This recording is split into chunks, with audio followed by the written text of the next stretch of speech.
Bonsoir et bienvenue à vous en direct sur Public Sénat. Voici les titres du 22h ce soir. C'est l'un des textes les plus débattus de la Ve République. En ce 23 avril 2013, le projet de loi ouvrant le mariage et l'adoption pour les couples de même sexe a été voté sous un déluge d'applaudissements de la majorité. L'opposition saisit le Conseil constitutionnel et dans la rue, les manifestations reprennent. Images et décryptage dans ce journal. Un attentat lâche et odieux. La France condamne l'attaque contre son ambassade en Libye. Arrivé sur place, le ministre des Affaires étrangères, Laurent Fabius, et son homologue libyen promettent de punir les coupables. Cet attentat jette une lumière crue sur la situation d'un pays en voie de désintégration. Reportage à suivre.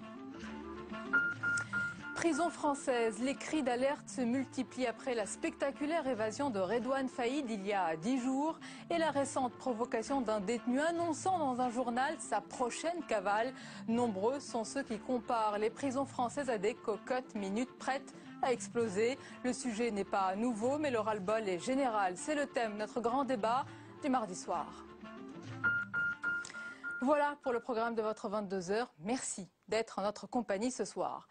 Plus de 170 heures de débat, des moments extrêmement tendus, des joutes verbales, des citations littéraires, quelques fous rires aussi. Le marathon parlementaire s'est achevé vers 17h cet après-midi. Le projet de loi autour du mariage pour tous a été adopté sous les vivas de la majorité et au cri de égalité. Égalité, c'est la première grande réforme sociétale du quinquennat de François Hollande.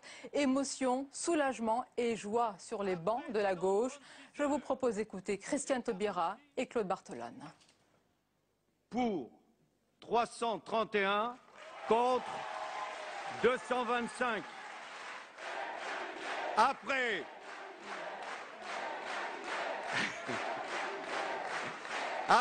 136 heures et 46 minutes de débat, l'Assemblée nationale a adopté le projet de loi ouvrant le mariage aux couples de personnes de même sexe.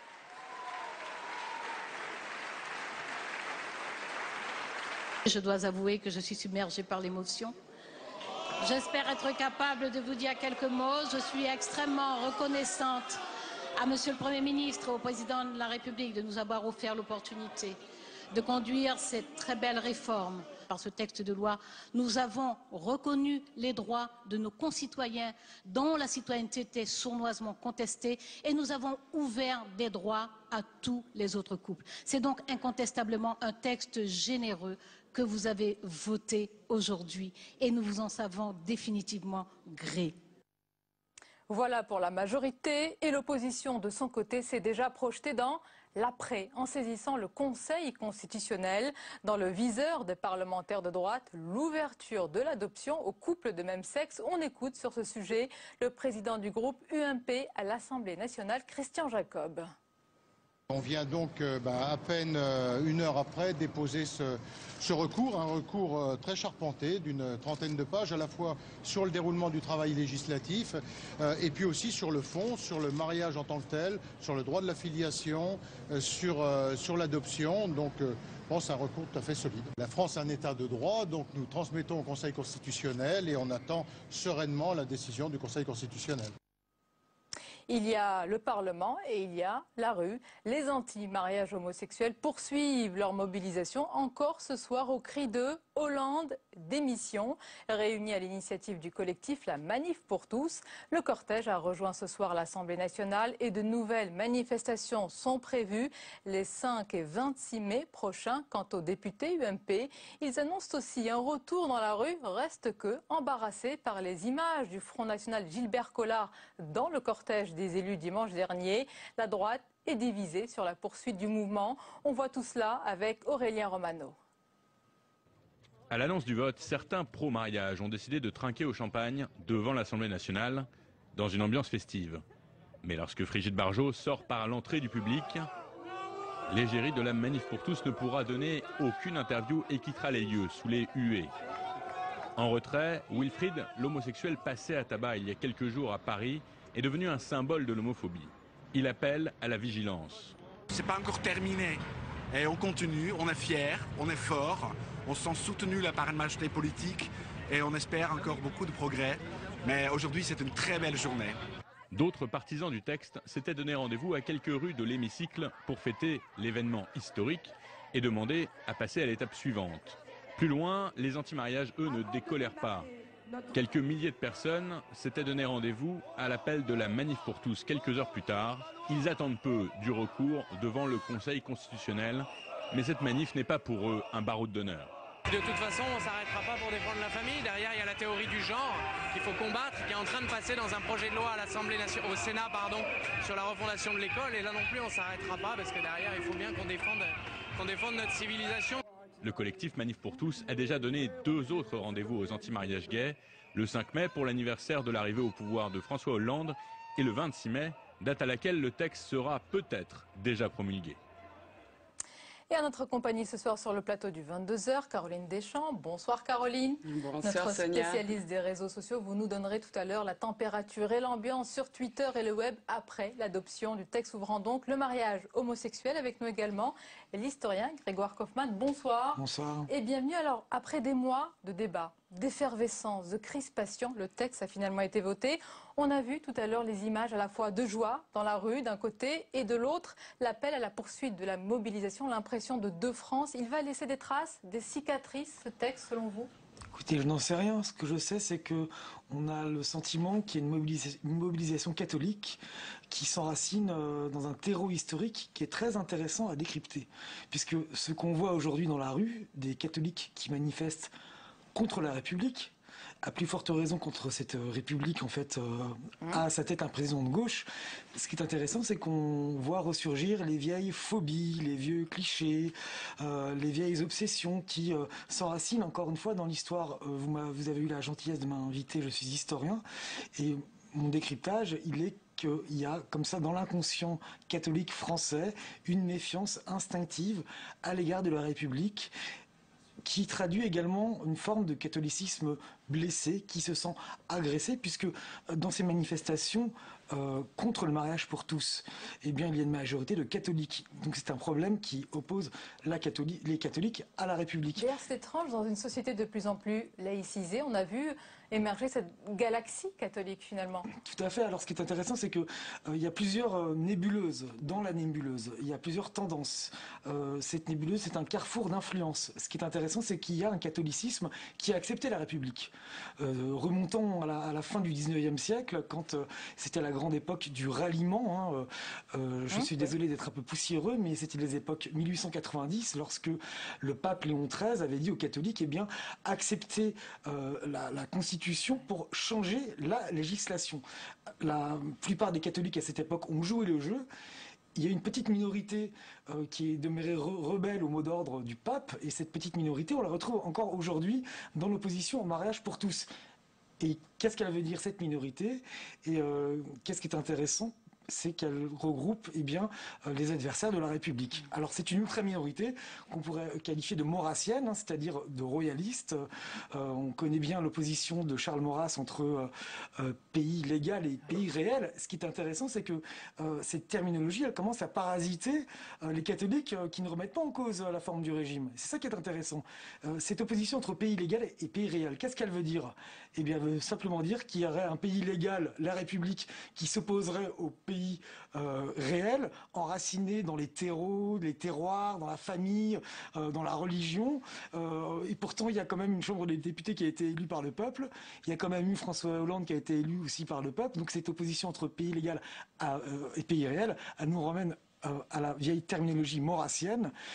Charles Maurras, je le rappelle, était le théoricien de l'Action française, et c'est lui qui a fait surgir cette opposition rhétorique terminologique entre pays légal et pays réel. Et on voit aujourd'hui des membres de la droite parlementaire qui reprennent ce distinguo qui mérite en tout cas d'être décrypté, parce qu'il pose un petit problème quand même. Il y a eu des mots et des comparaisons aussi, on va le rappeler, lourdes de sens, avec la petite musique lancinante des années 30. Est-ce que certains ne sont pas allés trop vite en comparant des périodes sombres de notre histoire, de l'histoire, et des difficultés aujourd'hui réelles, mais de notre temps et d'un autre temps d'ailleurs? Enfin, du point de vue historique, un amalgame un peu l'amalgame incantatoire entre la période que traverse aujourd'hui, difficile que traverse aujourd'hui le gouvernement de Jean-Marc Ayrault et celle des années 30, moi me paraît un peu facile, puisque si on veut faire de l'anachronisme, eh bien autant remonter à la fin du 19e siècle, d'autant que lorsque l'on compare les mobilisations catholiques qui ont lieu aujourd'hui dans la rue aux années 30, eh bien qu'est-ce qu'il y a en toile de fond? Il y a l'hydre fasciste, il y a ce fascisme français toujours recommencé, toujours fantasmé, qui est très utile pour la gauche pour disqualifier l'adversaire. C'est-à-dire que la gauche a toujours utilisé cette disqualification traitant l'adversaire de fasciste dès qu'on n'était pas d'accord avec elle. François Mitterrand peut-être. Je pense que ça commence évidemment avec François Mitterrand, et même avant, on peut aussi remonter aux mobilisations antifascistes des années 30, lorsque Léon Blum était président du Conseil. Il y a comme ça des invectives, des noms d'oiseaux qui circulent d'un bout à l'autre du champ politique. Mais ce qui est intéressant, c'est que par rapport à la diabolisation de l'adversaire, à sa stigmatisation, à la dénonciation vertueuse d'un adversaire fantasmé, eh bien, on a tendance à réduire les mobilisations des droites ultra à une résurgence du fascisme. Or, c'est faux. Ces mouvements catholiques, c'est les catholiques intégristes, c'est les catholiques qui ont une méfiance, une nébuleuse, une galaxie, instinctive à l'égard de la République, c'est pas forcément des fascistes. Et lorsque j'entends dire que bien ces jeunes catho-intégristes qui se retrouvent dans la rue, eh bien sont des fascistes ou représentent une menace néofasciste, très sincèrement, lorsqu'on se livre à un décryptage historique, ça me semble absolument pas fondé. On a vu ces jeunes, pas intégristes, pas fascistes, qui priaient à genoux sur l'esplanade des Invalides, image assez surprenante aujourd'hui. Complètement, on revient au grand mythe de la République anticléricale, cette époque où la République était conquérante, était laïque, il y avait cette offensive laïque. On se souvient des lois Jules Ferry, on se souvient de la période d'Émile Combes, le combisme dans les années 1900, quand il y avait cette république très offensive, presque agressive à l'égard d'un catholicisme qui à cette époque-là était de manière légitime blessé. Eh bien, on retrouve ces mobilisations catholiques et cette méfiance par rapport à la République. Et ça se passe pas quand on est sous Sarkozy ou quand on est sous De Gaulle. Non, ça se passe précisément quand on est sous François Hollande.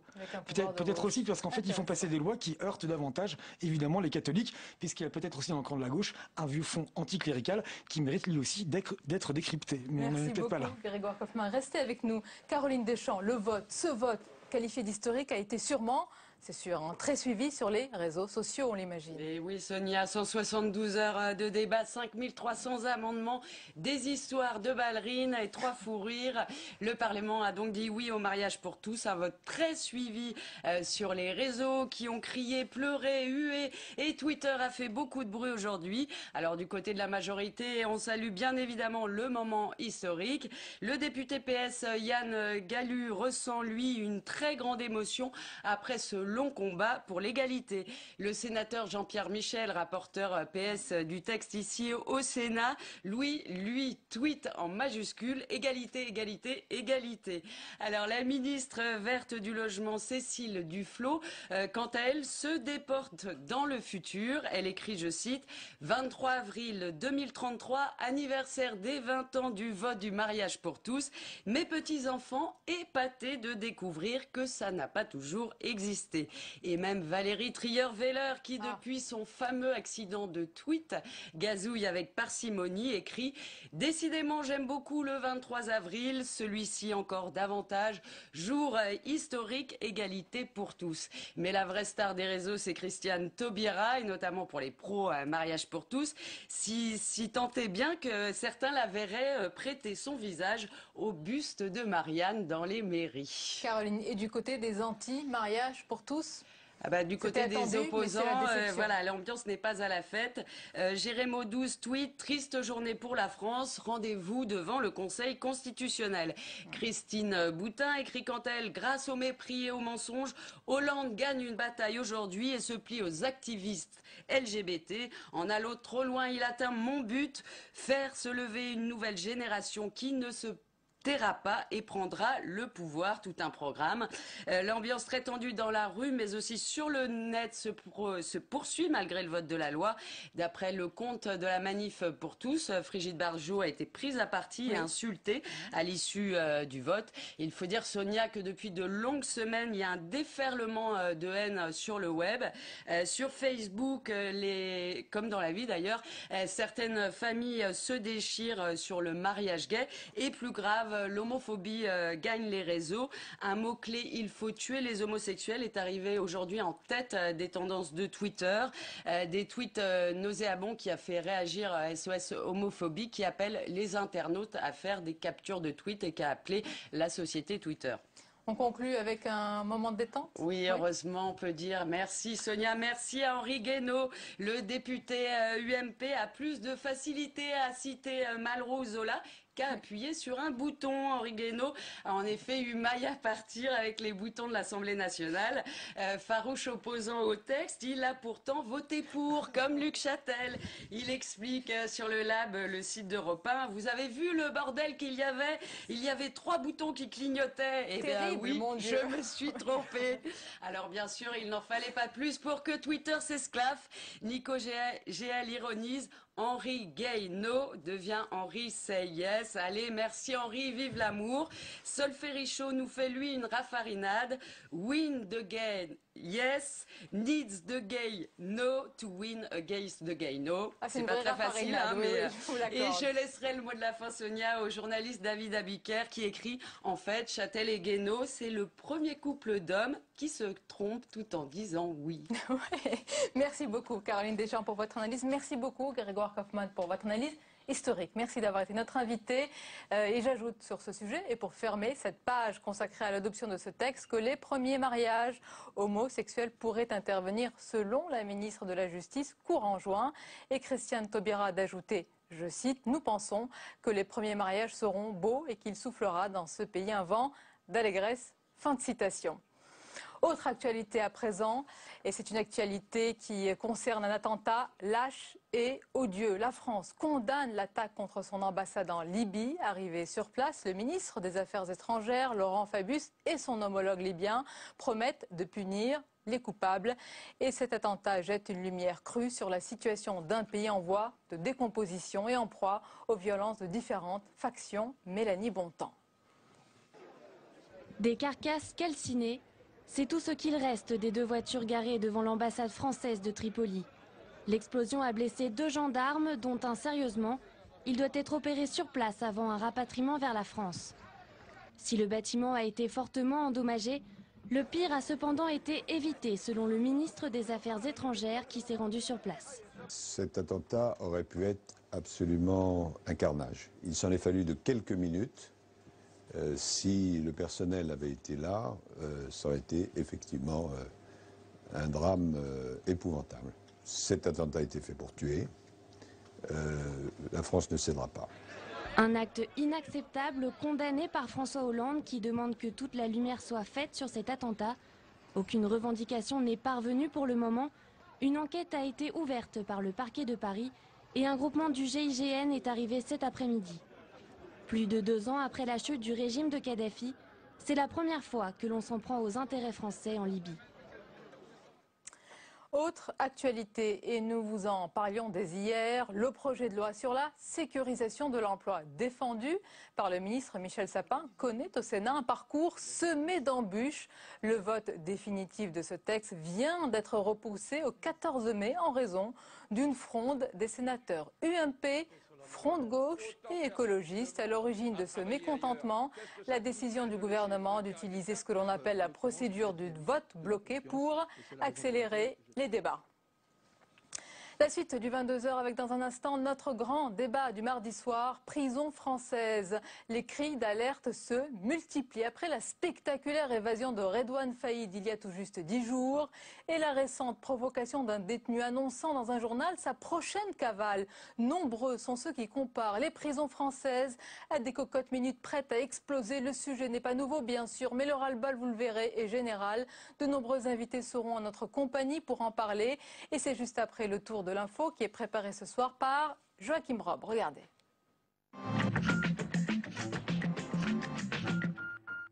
Clap de fin pour les hauts fourneaux de Florange. Demain, ils s'éteindront définitivement. Depuis des mois, les salariés d'ArcelorMittal se mobilisaient pour alerter l'opinion et les pouvoirs publics. En vain.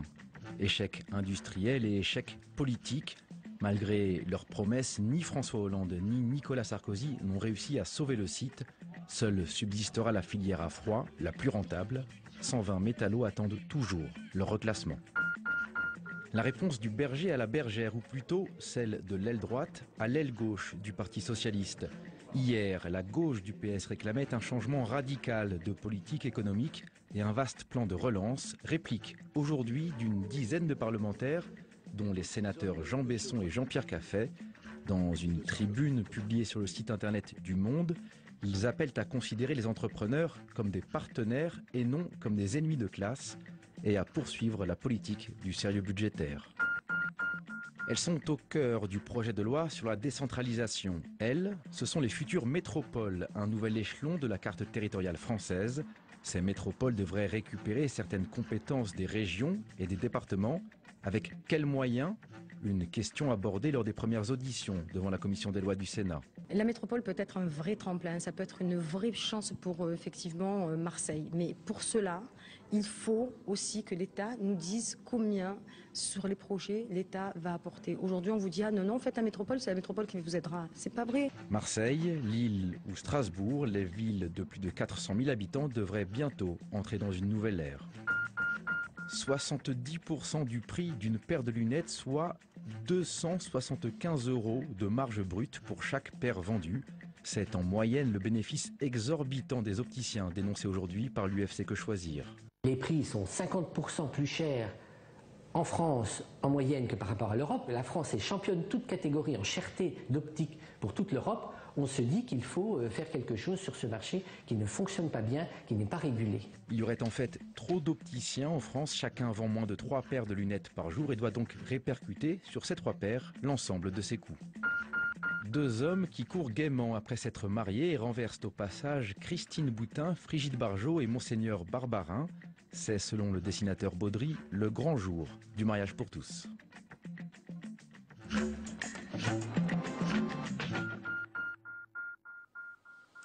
C'était le 13 avril dernier, 10 jours après la spectaculaire évasion d'un détenu de la prison de Séquedin dans le Nord. L'homme reste introuvable et de nombreuses interrogations subsistent autour de cette évasion. Au fur et à mesure de l'avancement de l'enquête, le système pénitentiaire en est secoué. Sans compter la dernière provocation d'un autre détenu annonçant dans un journal sa prochaine cavale. Trop c'est trop, le ras-le-bol est général et de nombreuses voix s'élèvent pour dénoncer encore et toujours l'insécurité, mais aussi, bien sûr, l'état des prisons. On en parle avec nos invités ce soir. Je vous les présente avec plaisir. Jean-René Le Serre, bonsoir. Bonsoir. Et bienvenue, vous êtes sénateur du Nord. Vous avez été rapporteur du projet de loi pénitentiaire de 2008. Merci d'être avec nous. Vincent Ledimette, bonsoir. Bonsoir. Vous êtes surveillant à la prison de Fresnes et délégué syndical FO. Bienvenue. Merci. Aline Archambault, bonsoir. Sénatrice Europe Écologie Le Vert de Seine-Saint-Denis, vous avez beaucoup travaillé sur les droits sanitaires et sociaux des détenus. Merci d'être avec nous. Et également avec nous ce soir, MC Jean Gabin, bonsoir. Bonsoir. Bienvenue, vous êtes artiste, auteur et vous publiez ce livre sur la tombe de ma mère, c'est aux éditions Don Quichotte, où vous racontez, on aura le temps d'en parler, un destin chahuté, le vôtre, qui prend sa source dans une tragédie, la mort de votre mère, votre daronne, comme vous dites, tuée par votre... L'assassinat de ma daronne. Voilà. L'assassinat de votre daronne par votre géniteur. Voilà. Ensuite, ce sera la DAS, les petits larcins jusqu'au braquage. Il y a eu la prison à Fleury-Mérogis, l'Allemagne. Et puis après, on connaît la suite. Le rap, pas très longtemps, vous n'aimez pas beaucoup en parler. Les films et l'écriture, surtout, c'est le plus important. On en parlera, mais d'abord, messieurs, madame, je vous propose de regarder cette enquête de Jérôme Rabier sur l'insécurité dans les prisons. Regardez. Téléphone, drogue et même explosifs introduits dans les prisons comme l'a montré l'évasion spectaculaire de Redouane Faïd, à croire qu'elle serait devenue de véritables passoires. Des surveillants pointent du doigt l'arrêt des fouilles au corps systématiques depuis la loi pénitentiaire de 2009. Faux, répond l'Observatoire international des prisons, qui dénonce une pratique humiliante. La plupart des établissements pénitentiaires continuent à fouiller de façon systématique les personnes détenues, notamment après les parloirs. Et donc utiliser aujourd'hui l'argument de la fouille et de dire les fouilles à nu ont disparu en prison et donc ça permet de faire entrer tout un tas d'objets interdits, c'est instrumentaliser la fouille à nu. Fermer totalement les prisons serait de toute manière illusoire car le maintien d'un lien avec l'extérieur permet de préparer une réinsertion qui est en théorie l'objectif de la peine. Une réinsertion mise à mal par une surpopulation chronique des prisons françaises qui compte 67 000 détenus pour 57 000 places. Des conditions de détention qui ne peuvent garantir une bonne sécurité à l'intérieur puis à l'extérieur des établissements pénitentiaires. Plus vous dégradez la qualité de ce qui s'y passe, plus la réinsertion est mal assurée et plus par conséquent l'insécurité générée par les sortants de prison est forte. Donc il faut que la prison joue son rôle de pacificatrice de la société d'une certaine manière. Elle ne le fait pas aujourd'hui et elle le fait d'autant moins qu'elle est encore une fois surpeuplée.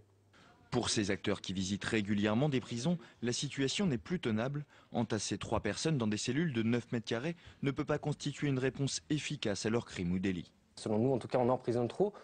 Il y a derrière les murs des prisons des gens qui n'ont rien à faire en prison. Ça, c'est une évidence. La prison exclut, la prison humilie.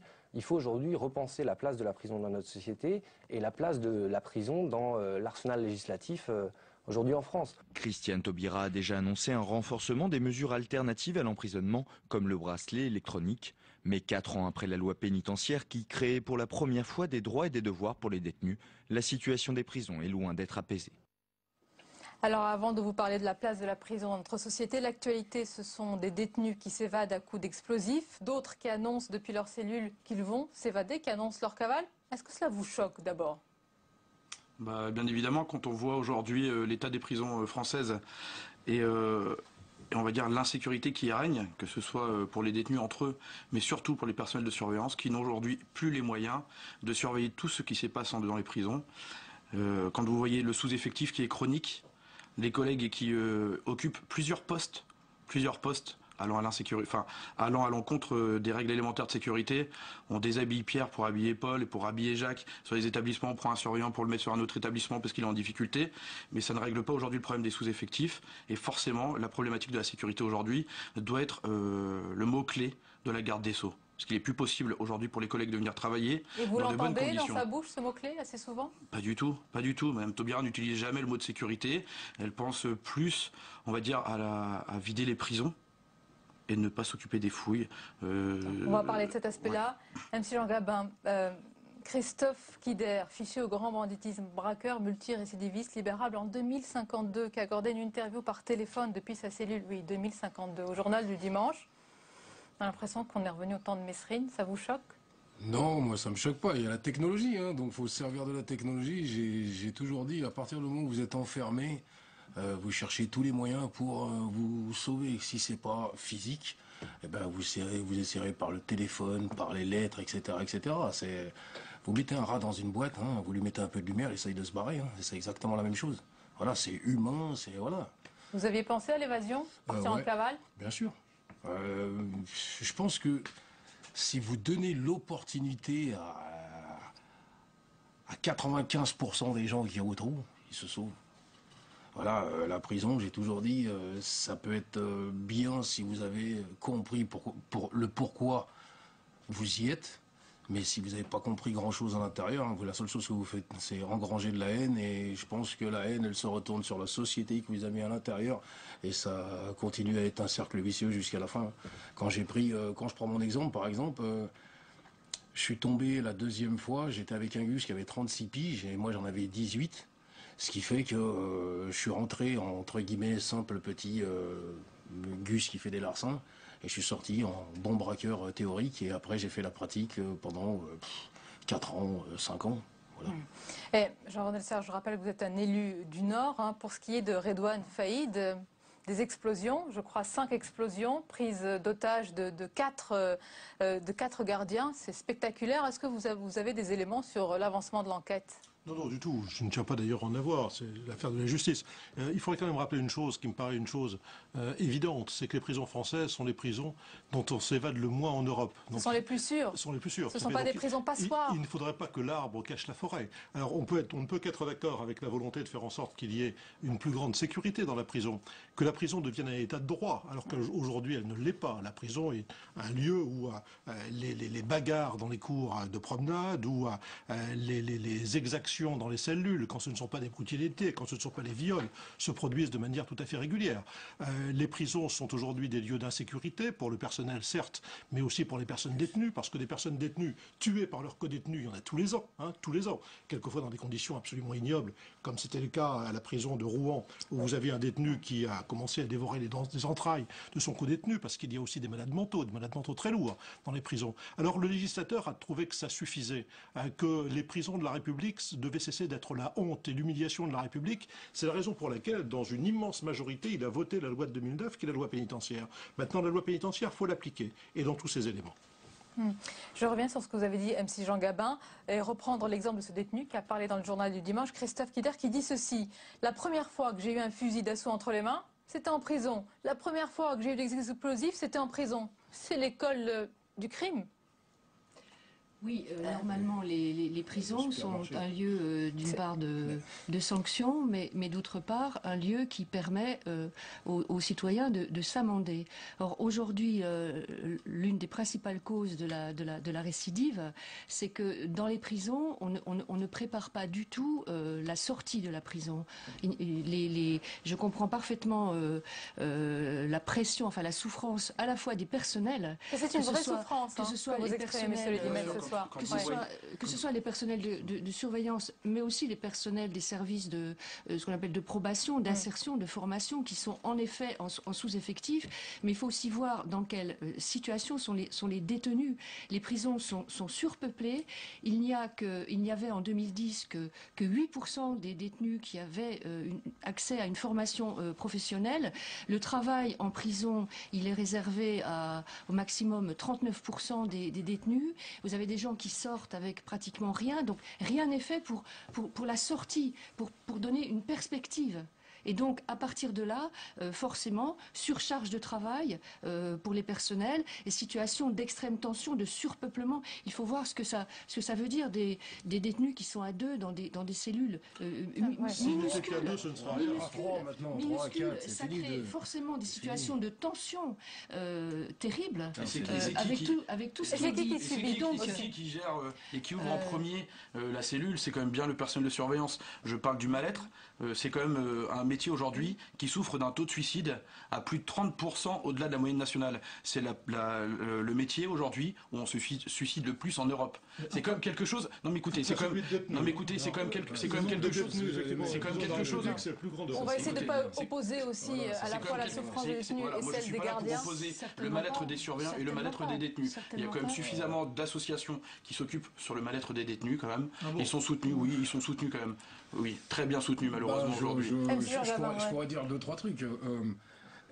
Déjà, les surveillants, matons, ce que vous voulez. Non, surveillants, c'est très bien. Surveillants, c'est très bien. C'est le job que vous avez voulu faire. Bien sûr. Voilà. Donc, quand vous mettez, théoriquement, on arrive dans une cellule, on se dit, on est tout seul, ou à l'arrière, avec un poteau, etc. Là, vous êtes 4. Imaginez-vous 4 personnes qui vivent ensemble. Alors, il y en a un qui va aux latrines, pendant que l'autre il est en train de becter, l'autre il est en train de dormir. Si par exemple il y a un film qui est un peu olé olé, vous voulez qu'il y a pas de, comment dirais-je, d'intimité. Et à partir de là, vous avez des animaux. On devient des animaux. Il n'y a pas de dignité. Voilà, il n'y a pas de dignité, il n'y a absolument rien dedans. Après, quand on parle de la réinsertion, si vous voyez déjà les jobs que vous avez au trou, mais c'est de la connerie. C'est empiler des trucs pour faire des trucs à Nesquik, pour faire des machins. Qu'est-ce que vous voulez faire qu'est-ce que vous voulez qu'un Gus qui fasse ça pendant 2-3 piges, ou même pendant une pige, quand il va à l'extérieur, qu'est-ce qu'il va faire? Ce qui commence à changer avec effectivement le travail pour l'Institut national de l'audiovisuel, avec le travail pour les industries aéronautiques, avec les centres d'appel. Oui, on n'a pas fait assez, mais on a fait.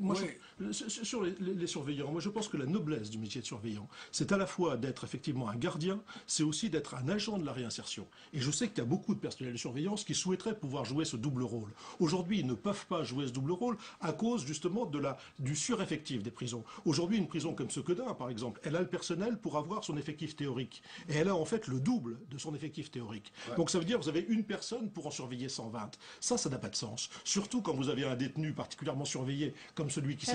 D'ailleurs, est-ce qu'il aurait dû être à Sequedin dans une maison d'arrêt finalement banale ? Je ne le crois pas, mais je ne suis pas non plus pour recréer des quartiers de haute sécurité. Je pense que de deux choses l'une, soit on recrée des maisons spécifiques pour les détenus particulièrement surveillés, soit on fait en sorte que lorsqu'il y en a, on adapte le nombre de surveillants par rapport à cette situation. Alors sur ce cas, est-ce que vous entendez ce que disent les gardiens de prison? Ils ne décolèrent pas, ils réclament plus de moyens, et notamment, disent-ils, des scanners corporels pour les fouilles, car on le rappelle, depuis la loi pénitentiaire de 2009, les fouilles corporelles sont interdites. C'est pas vrai. Sur le papier, en tous les cas. Vincent Ledimel. Écoutez, moi je peux vous citer des établissements. Écoutez, je vais vous citer, il y a quand même des établissements en France qui aujourd'hui ont arrêté ait suspendu la systématisation des fouilles corporelles. Vous le savez très bien. Vous le savez très bien. Voilà, systématique. On est dans la nuance. Apparemment, là, il y a... bien sûr. Oui. Mais alors, tout a été fait à l'envers, parce que quand l'article 57 de la loi pénitentiaire de 2009 a été voté, l'administration avait proposé de mettre des scanners corporels pour pallier aussi à cette problématique de laisser passer tout ce qui pourrait y passer. Parce qu'aujourd'hui, ce qu'on a aujourd'hui, c'est des détecteurs de masse métallique. L'explosif, faut pas s'étonner que ça y rentre très facilement. Il n'y a pas que ça. Attendez, je vais finir mon propos, s'il vous plaît. Je vais finir moi aussi par un autre truc. Ce que je veux dire, c'est que l'administration en a parlé. L'administration en a parlé sur la mise en place des scanners corporels. Aujourd'hui, il y a eu dans un seul établissement un scanner corporel qui a été mis en place à la maison centrale de Lannemezan. Et pourquoi? Alors aujourd'hui, ça coûte cher? Ça coûte très cher, voilà. Et on dit aujourd'hui, restriction budgétaire, c'est plus possible, on peut pas mettre des scanners corporels. Mais alors quel est le prix de la vie des surveillants? Parce qu'on a quand même 4 collègues à Sequedin qui ont failli être passés, et je vais vous prendre les mots de Redouane Faïd qu'il a employés: je n'hésiterai pas à vous fumer. Vous vous rendez compte pour les collègues? Ils se sont retrouvés avec le pantalon sur les chevilles, à genoux au bord de l'autoroute. Il y a un moment, l'énervement des collègues, on reste collègues. Heureusement qu'on a encore cet esprit de soutien entre collègues. Non, il y a un truc que je voudrais dire, c'est qu'il y a un autre truc, c'est vous pouvez faire des fouilles corporelles. Il y a des choses, et c'est prouvé, il y a aussi des surveillants qui ramènent les choses à l'intérieur. Parce qu'il faut arrêter de croire que alors, c'est très bien, vous parlez de la corruption. Non, vous parlez de la corruption. C'est un sujet qu'on peut aborder. Mais attendez, je peux y aller. Je dis parce que c'est difficile de faire entrer une carabine dans son derche, je suis désolé, pas de dynamite si vous voulez. Oui, voilà, c'est déjà par projection, oui, mais sinon je vois pas comment autrement. Voilà, parce qu'on met beaucoup de choses sur les détenus, mais il y a des gens qui travaillent autour, et je suis désolé. D'ailleurs, sur cette enquête pour Redouane Faïd, eh bien, les enquêteurs ont entendu aussi des surveillants pour comprendre ce qui s'est passé, comment les explosifs... Encore avant de parler de corruption, certes, vous évoquez de la corruption, mais il y a quand même eu quelques cas, et il y a quand même eu des commissions de discipline, et les agents, s'ils ont fauté, nous, on condamne ça fermement. J'appelle ça des brebis calleuses, qu'on n'a rien à faire dans notre administration. Il y en a plein. Moi, j'étais... Non, mais ça, c'est votre propos. Ça n'engage que vous. J'ai 46 piges. La première fois que j'étais, c'est en 1985, donc j'avais 18 ans. Donc voilà. Déjà, en ce temps-là, on arrivait déjà à se faire rentrer des petits bouts de shit sans l'avoir dans le corps, en connaissant 1 ou 2, 3 matons qui vont de temps en temps à Strasbourg-Saint-Denis, etc. C'est pas nouveau, ça date pas de maintenant, c'était déjà dans les années 70, c'était déjà dans les années 60. Voilà, maintenant je vois pas, parce qu'on est en 2014 ou 2013, brebis galeuses doit y en avoir un paquet. Mais moi je peux vous citer un exemple de l'établissement de Fresnes, où aujourd'hui les forces de l'ordre, parce que nous n'avons pas droit d'intervenir autour de l'établissement, les forces de l'ordre ont aussi des moyens réduits et ne peuvent plus se permettre de faire la surveillance périmétrique. Et comme vous l'avez très justement dit, il y a de plus en plus de parachutage, on appelle ça des parachutages, des projections par-dessus les murs, et ça coûte extrêmement cher. Encore l'administration ne met pas en place au moment de la systématisation des filets anti-projection. Il y a la limite à trouver entre la sécurisation, et c'est normal, les moyens qu'ils réclament, et on peut le comprendre, et puis aussi la dignité de la personne. Les fouilles intégrales, on le sait, c'est un exercice particulièrement humiliant qui peut mener à des situations je pense aussi qu'il faut voir en aval, enfin plus généralement ce qu'on peut faire. Enfin, les prisons sont surpeuplées, et moi je crois à ce que Madame Taubira, actuelle garde des Sceaux, a indiqué. Elle souhaite développer une politique d'aménagement de peine, par exemple de bracelets électroniques, réfléchir également aux alternatives à l'incarcération en amont. Il y a d'autres peines possibles que d'enfermer un certain nombre de personnes. Enfin, tout dépend de la nature des délits, bien sûr. Mais les prisons sont surpeuplées, et à partir de là, il y a à la fois les extrêmes difficultés décrites par les gardiens, enfin l'ensemble des professionnels de surveillance, mais aussi des services d'insertion. Moi, j'en ai rencontré un certain nombre. Ils ont, je connais, à s'occuper de centaines et de centaines de détenus. Comment voulez-vous, à partir de là, qu'ils aient le temps de discuter avec ces détenus, de travailler sur un projet d'avenir au moment où elles sortiront. Et à partir du moment où on a des gens qui sont incarcérés sans aucune perspective, sans pouvoir se projeter dans l'avenir... Par exemple, une heure dans la semaine, ou par exemple une fois tous les 15 jours, 8% de détenus ont accès à une formation professionnelle. Or, il y a à peu près un quart des détenus en France qui sont illettrés, et simplement 24% qui sont scolarisés. Et tout ça, c'est parce qu'il n'y a pas, les moyens ne sont pas mis là. Il n'y a pas, il y a sous-effectif parmi les surveillants, vous avez parfaitement raison de le dire, mais sous-effectif également dans tous les moyens qui sont mis en termes de formation professionnelle, d'accès au travail, et donc aussi de ressources pour le moment où on sortira. On a quand même fait pas mal de progrès depuis 2009 sur le travail carcéral et sur la formation professionnelle en milieu carcéral. Il faut qu'on en fasse plus, il faut notamment que les régions prennent la compétence sur la formation professionnelle. Je voudrais revenir un instant, parce que je suis assez content moi, de ce qu'a déclaré le responsable syndical. Je suis d'accord avec lui sur les scanners corporels. Je ne suis pas d'accord sur le fait que ça coûte trop cher. Un scanner corporel, ça coûte 150 000 euros. 150 000 euros, c'est le coût d'une place de prison. Donc on pourrait effectivement développer et multiplier les scanners corporels. Je suis content qu'ils le disent, parce que quand je visite les prisons, ce qui m'arrive de manière extrêmement régulière, comme rapporteur du budget pénitentiaire, j'entends parfois des responsables syndicaux dans les prisons me dire « mais nous, on n'en veut pas de scanner corporel, parce que pour nous, mettre la personne à nu, c'est une façon d'affirmer notre autorité. » Et ça, le législateur ne peut pas l'entendre. J'étais avec Mme Nicole Borvo lorsque cette confidence nous a été faite. Donc, ce n'est pas, effectivement, ça ne peut pas être mis en doute. Nous aurons après-demain un débat ici au Sénat avec Christiane Taubira. Je vais demander à Christiane Taubira, dans ce débat, effectivement, de dégager des moyens pour développer les portiques à ondes millimétriques, les scanners corporels, de façon à ce que ce problème des fouilles puisse enfin être réglé. Parce que le législateur, il est fier d'avoir interdit les fouilles corporelles internes, par exemple, sauf autorisation d'un magistrat et sauf, effectivement, réalisation par un médecin extérieur. Une procédure très complexe. Le législateur, il est fier d'avoir interdit les fouilles à nu systématiques, qui pouvaient avoir lieu 5 fois, 6 fois par jour. Vous savez, s'il y a tellement de personnes qui se suicident dans les prisons de la République française, c'est aussi en raison de ce genre de choses. Et je pense que pour concilier cela avec la sécurité, il y a une solution, c'est effectivement les scanners corporels. Donc le prix n'est vraiment pas la bonne réponse quand on sait que le prix, c'est le prix d'une place de prison. Non mais écoutez, je suis d'accord avec vous. Aujourd'hui, on n'a pas les moyens d'appliquer, c'est ce que je vous l'ai dit, vous avez dit pour les scanners corporels, je suis tout à fait d'accord. C'est une revendication de notre syndicat, mais il faut... En attendant, on est obligé de poursuivre sécuritairement. Les collègues, moi je vais vous dire, la fouille à nu, c'est une tâche ingrate. Vous en pensez ce que vous en voulez, ça assoit l'autorité du personnel de surveillance, je l'entends au quotidien. Mais c'est quand même une tâche qui est très ingrate pour les surveillants, de demander à quelqu'un devant lui de se mettre à nu. Faut pas dire non plus que les... Faut pas interpeller et dire que les détenus sont tous... C'est pas une demande. Non mais écoutez, je vais finir. Les détenus sont pas... Non mais écoutez, non c'est pas du tout mon propos, écoutez. J'allais dire, les détenus sont pas tous fouillés, tous ensemble. Il y a quand même des box individuelles, c'est un personnel de surveillance pour un détenu. C'est des fouilles où c'est fait chacun son tour. Les détenus réintégrent leur cellule. On sait qu'il y a des brebis galeuses partout et moi je vais préciser, parce qu'on a discuté avant cette émission tout à l'heure en loge maquillage et vous nous avez dit votre détresse. Vous êtes très content de parler ce soir et on entend vos mots. Évidemment, ils sont importants aussi pour des surveillants qui souffrent. MC Jean Gama, je voulais vous demander, parce que tout à l'heure Jean-René Le Serre a parlé de situation de détresse. Dans ces livres, vous avez raconté la première nuit en prison. Ouais. Elle est terrible. On peut un peu lever le voile de la pudeur? Ouais, mais il y a je pense la première nuit quand vous allez en prison, c'est voilà, c'est sûr. Non, moi c'était la première nuit et le premier matin où vous demandez, vous arrivez, voilà, on vous ramène votre café ou votre semblant de café. Et la première chose que j'ai demandé, c'est il n'y a pas du sucre. Et on m'a dit, t'es pas chez Mémé. Alors déjà, là, si vous n'êtes pas préparé à ce genre de choses, parce que les gens, ils oublient, la prison, ça coûte. La personne qui arrive pour un larcin normal, que ce soit une bouteille de pinard ou je sais pas quoi, un saucifleur ou ce qu'il veut, eh bien, son problème, c'est qu'il aura le droit juste à la bouffe, c'est-à-dire la bouffe de service qu'il y a, mais il n'y aura pas autre chose. Il n'y aura pas d'extra, il n'y aura pas de machin. S'il veut se laver, il y aura des petites choses qui vont arriver, normal, le savon, etc. Mais tout le reste, c'est mort. Voilà. Et moi, moi qui sortais de je sais pas d'où, j'arrive à l'intérieur et bon...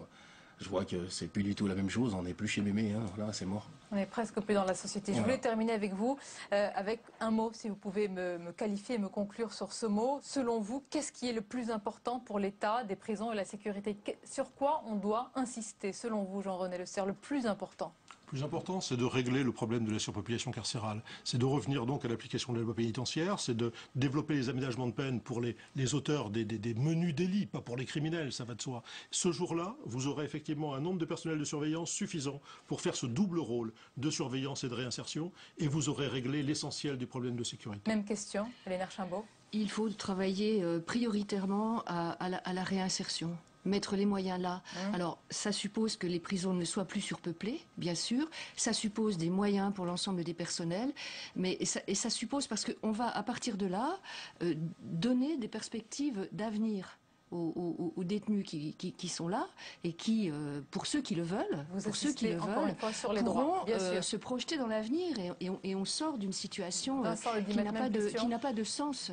Alors moi, ce serait en un seul mot, serait le ras-le-bol général des personnels de surveillance et qu'on se permette de remettre aujourd'hui l'autorité au sein des détentions et les moyens. Et la conclusion, MC Jean Gabin, pour vous? Moi, je dirais juste dignité, c'est tout. Eh ben, c'est une belle conclusion. Et moi, je dirais juste vraiment lire ce livre, Jean Gabin, sur la tombe de ma mère aux éditions Don Quichotte. C'est touchant, émouvant et on apprend beaucoup de choses. Merci d'avoir été notre invité. Merci, messieurs, madame. C'est la fin de ce journal. Merci à vous de votre fidélité. Tout de suite, votre émission politique Preuve par 3. Belle soirée. À demain avec plaisir, j'espère.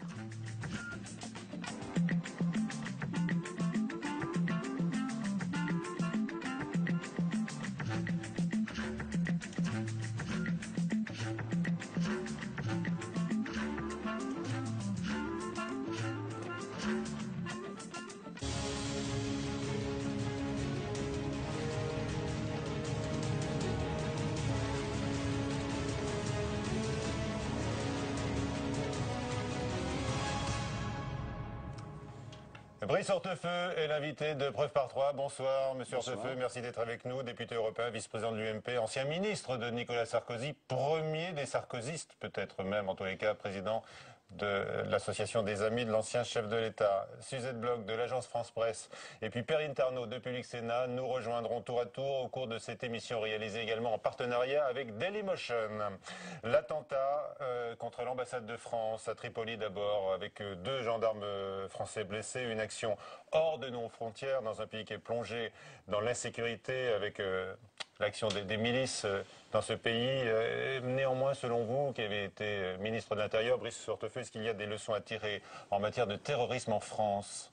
Bon, d'abord, vis-à-vis de la Libye, la situation est évidemment un peu particulière, puisque la France y a joué un rôle majeur, un rôle essentiel. Elle a été à la pointe du combat pour mettre fin au régime qui était en place, le régime du colonel Kadhafi. Elle était avec l'Angleterre, avec le Royaume-Uni, un des 2 pays qui ont contribué à rétablir la démocratie sur ce territoire. Donc naturellement, c'est une situation particulière.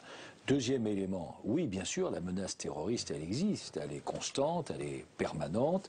Et il ne faut pas oublier que, par exemple, à l'époque où j'ai exercé les fonctions de ministre de l'Intérieur, et pendant le quinquennat de Nicolas Sarkozy, la direction centrale du renseignement intérieur déjouait en moyenne, c'est une moyenne bien sûr, presque 2 attentats par an. Donc c'est quelque chose qui est prégnant. Nous avons la chance certainement d'avoir parmi les services les plus performants au monde, auxquels ils sont perçus comme tels, mais ça n'élimine pas naturellement toutes les menaces. Alors le terrorisme a évolué, il y a le terrorisme international, le terrorisme domestique, il y a le terrorisme de réseau, il y a le terrorisme individuel, tout ceci naturellement rend les choses plus complexes. Très bien, vous ne manquez pas de critiquer l'action de Manuel Valls en matière de sécurité notamment, mais sur le plan de la sécurité intérieure, vous diriez qu'il y a une continuité, bien sûr, oui, dans le domaine. C'est un sujet qui nécessite naturellement une très grande cohésion et donc là-dessus, je soutiens pleinement l'action des services de renseignement sur ce sujet. Le mariage gay donc a été voté définitivement par l'Assemblée nationale, 9e pays européen à adopter cette mesure, 14e dans le monde. On se dit que c'est une marche vers l'égalité qui est inéluctable et qu'il n'y aura pas de retour en arrière. Oui, alors, les données que vous venez de rappeler sont justes. Je ne vais pas tout à fait le même concernant le plan européen, parce qu'il y avait 6 pays qui l'ont complètement adopté, un certain nombre qui sont en cours de discussion. Aujourd'hui, s'il y a une minorité de pays européens qui l'ont adopté, une minorité, très très exceptionnelle minorité dans le monde, je regrette que ce débat ait eu lieu dans ces conditions. C'était un texte qui, à mon avis, était mal préparé, un débat tronqué, avec un coup de force parlementaire, et aussi, je le pense sincèrement, je voudrais éviter de polémiquer sur ce sujet, mais une forme de mépris vis-à-vis des religions. Toutes les religions monothéistes de notre pays, qu'elles soient catholiques, juives, musulmanes, ont condamné. On parle du mariage civil. Attendez, mais précisément, ont condamné ce projet.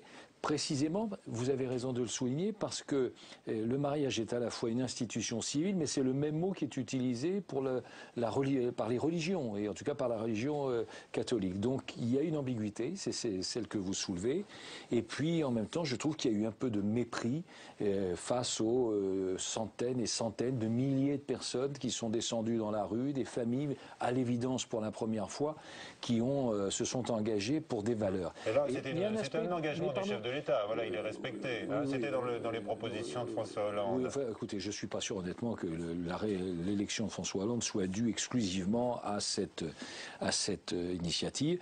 Il y a un point, si vous voulez, que je trouve positif, et d'ailleurs qu'on soit pour ou contre, c'est que il y a eu des mouvements de population, des manifestations j'ai été un temps ministre du Travail, il y a eu des manifestations importantes qui s'étaient déroulées pendant cette période. Ce n'est pas méprisable pour autant, mais c'était des revendications qui étaient des revendications matérielles et catégorielles. Et là, il y a eu des manifestants, un peu pour, beaucoup contre, mais qui se sont engagés sur des valeurs, pour des valeurs. Et vous pensez que ces militants-là... Et je pense que c'est réconfortant. Et vous estimez que ces militants, ces gens qui ont défilé lors de la manif pour tous, peuvent avoir une place, par exemple, sur les listes des municipales UMP? Ma conviction, c'est qu'une partie de ceux qui se sont déplacés, Parce que l'UMP vous avez raison, je vous réponds bien sûr, se sont déplacés pour la première fois. Je pense que cet engagement collectif, cet engagement pour des valeurs, un grand nombre, en tout cas je l'espère, voudront poursuivre dans cet engagement. Et naturellement, l'UMP qui a vocation à être la grande famille de rassemblement de la droite et du centre, c'est sa vocation, l'UMP, eh bien, est sans doute la mieux à même d'accueillir et de répondre à ses aspirations. Est-ce que vous considérez que l'UMP doit, maintenant que la loi a été adoptée, la réforme a été votée, est-ce que l'UMP doit continuer à manifester dans la rue ? Alors que des dates sont déjà annoncées au mois de mai. Oui, il y a le 26 mai, mais l'expression... Il faut continuer dans la rue. L'expression, naturellement, populaire, elle ne va pas s'arrêter. Il y a un rendez-vous qui est un rendez-vous important le 26 mai. Peut-être d'ailleurs que la loi aura été examinée par le Conseil constitutionnel. Je ne sais pas, ça sera sans doute à quelques heures ou à quelques jours près. Mais moi, je suis en tout cas pour qu'il y ait une expression afin de défendre une politique familiale. Mais avec quel mot d'ordre? Oui, mais ce n'est pas tellement sur la politique familiale. Les slogans, vous les avez remarqués, c'est Hollande dehors, ou dictature, c'est ce qu'on entend dans ces cortèges. Ça sera, pour ceux qui souhaiteront y participer, moi je respecte ceux qui ne souhaiteront pas, mais en tout cas ceux qui souhaiteront y participer, ça sera l'occasion d'exprimer un sentiment pour une politique familiale. Cette politique familiale est aujourd'hui remise en cause sur bien des aspects, notamment les aspects fiscaux, sociaux et autres.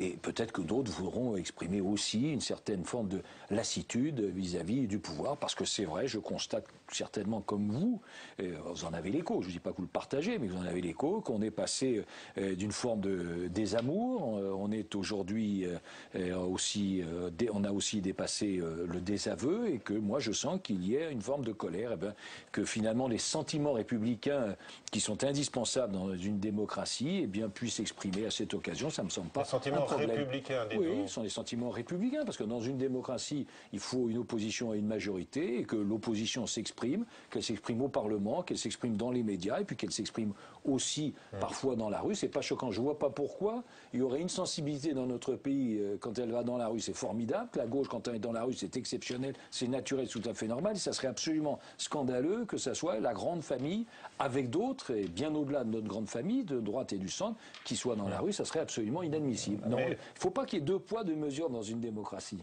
Mais Manuel Valls il l'a dit très fortement lors des questions d'actualité en répondant à un député UMP en disant cette démagogie, ça suffit. Et il critique la droite de remettre en cause l'état de droit à la suite de ces attaques sur la légitimité du pouvoir. Écoutez, si c'est une attaque de l'état de droit de dire que l'on n'est pas forcément d'accord avec tout ce que fait la majorité, évidemment c'est une conception assez extensive.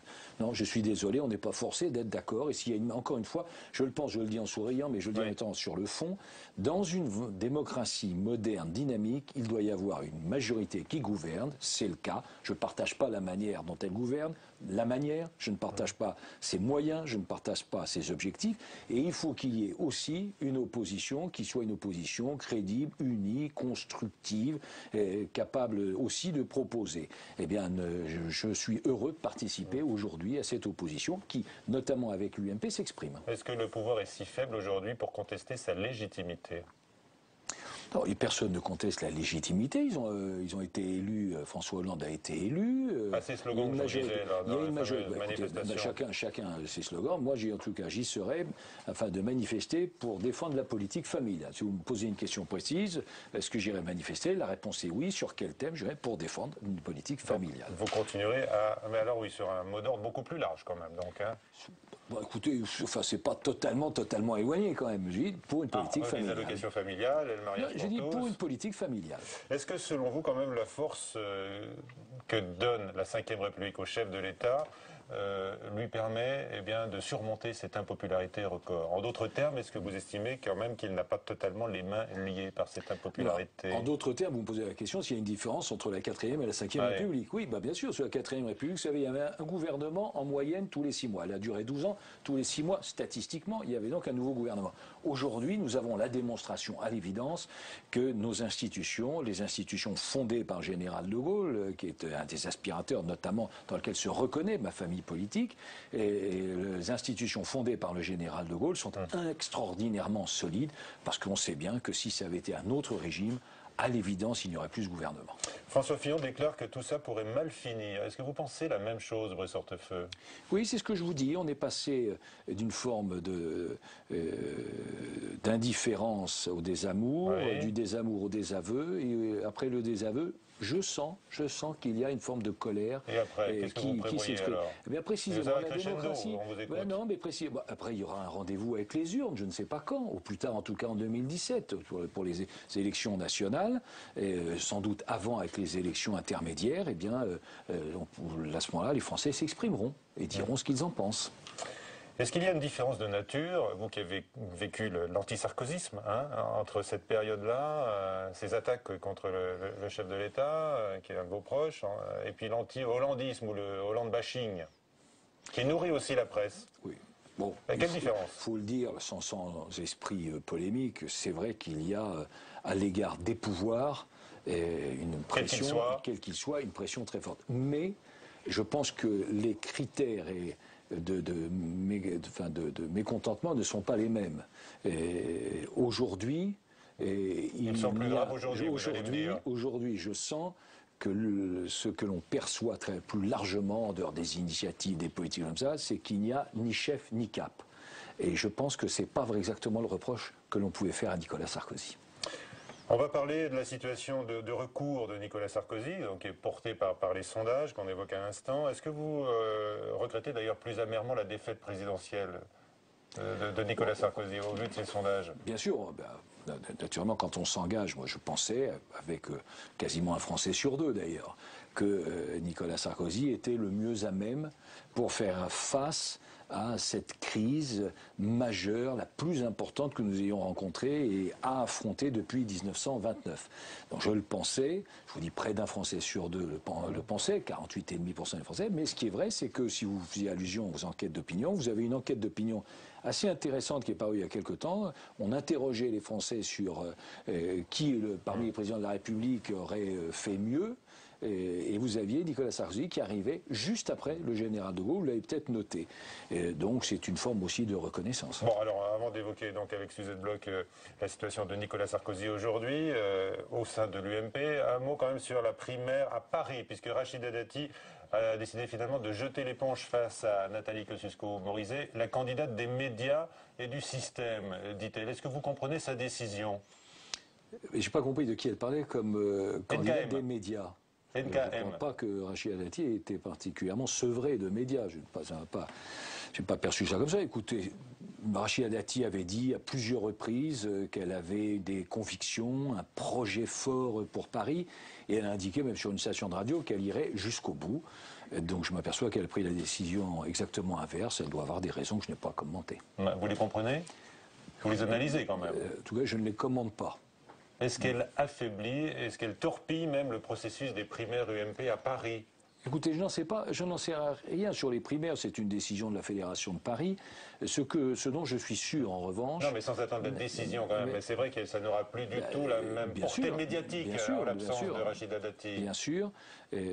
Simplement, ce que je souhaite, c'est qu'au-delà de, j'allais dire, de la primaire, il y ait l'élection elle-même qui intéresse et qui mobilise. Et moi, je pense depuis longtemps, et c'est à l'évidence aujourd'hui le cas, puisque si une candidate s'est retirée, c'est qu'elle pense qu'il y en a une qui est meilleure. Et je suis convaincu que Nathalie Kosciusko-Morizet a à la fois les qualités de compétences, d'intelligence, de dynamisme, d'écoute de la population, de sobriété, parfois de discrétion, qui seront autant d'atouts pour Paris. Et vous considérez donc que Rachida Dati n'a pas voulu affronter son échec? Écoutez, si vous le dites... Je vous pose la question. Eh bien, si vous posez la question, hein, c'est apporter la réponse. Bon, merci.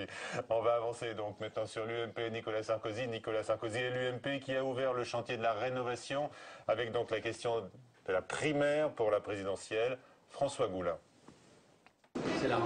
Après s'être déchiré pour la présidence de l'UMP, voilà que les ténors du parti s'écharpent sur les primaires de 2017. D'un côté, François Fillon et ses lieutenants qui veulent des primaires ouvertes pour l'élection présidentielle. On ne peut pas avoir une dichotomie dans notre système politique où la gauche ferait des primaires et l'UMP n'en ferait pas. À partir du moment où, je pense, nous allons en commun, et je n'ai pas entendu beaucoup d'opposition jusqu'alors, décider de primaires, c'est ça qui est important. Après, comment on les organisera, surtout qui sera candidat à ces primaires, c'est une autre